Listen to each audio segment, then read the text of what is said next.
पुणे जिल्ह्यात नुकतेच घडलेले केतन अग्रवाल प्रकरण संपूर्ण महाराष्ट्रात चर्चेचा विषय ठरले आहे।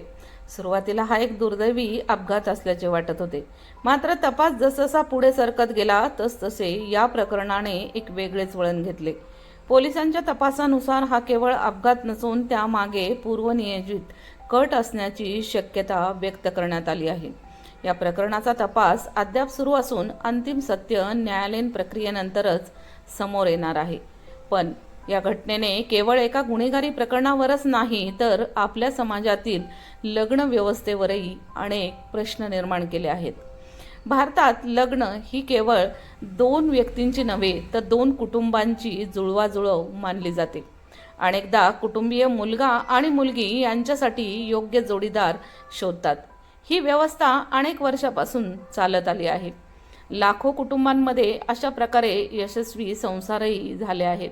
मात्र बदलत्या काळात तरुणांची विचारसरणी, जीवनशैली आणि अपेक्षा बदलल्या आहेत। आजच्या पिढीला केवळ आर्थिक स्थैर्य किंवा सामाजिक प्रतिष्ठा पुरेशी वाटत नाही। त्यांना परस्पर समजूत, मैत्री, भावनिक जुळवाजुळव आणि स्वतःचे मत मांडण्याचे स्वातंत्र्यही महत्त्वाचे वाटत आहे।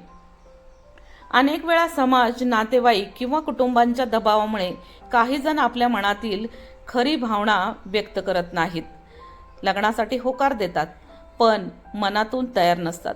अशा परिस्थितीत भविष्यात गंभीर समस्या निर्माण होऊ शकतात।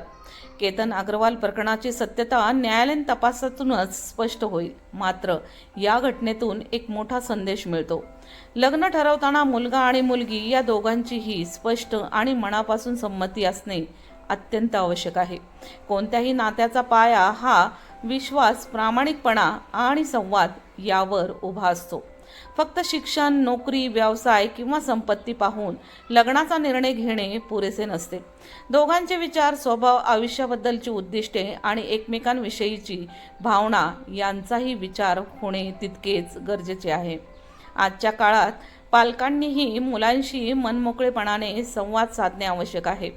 मुलगा किंवा मुलगी एखाद्या निर्णयाबाबत साशंक असतील तर त्याला किंवा तिला स्वतःचे मत व्यक्त करण्याची संधी मिळाली पाहिजे। कारण लग्न हा एक दिवसाचा सोहळा नसून संपूर्ण आयुष्याचा निर्णय असतो। शेवटी केतन अग्रवाल प्रकरण हे केवळ एका व्यक्तीच्या मृत्यूपुरते मर्यादित नाही, तर ते आपल्या समाजाला एक महत्त्वाचा प्रश्न विचारते। आपण लग्नाच्या निर्णयात खरंच संबंधित व्यक्तीच्या इच्छेला किती महत्त्व देतो? तपास पूर्ण झाल्यानंतरच या प्रकरणातील अंतिम सत्य समोर येईल। पण तोपर्यंत या घटनेकडे केवळ गुन्हेगारी बातमी म्हणून न पाहता समाजाला विचार करायला लावणारा एक धडा म्हणून पाहणे अधिक महत्त्वाचे ठरेल।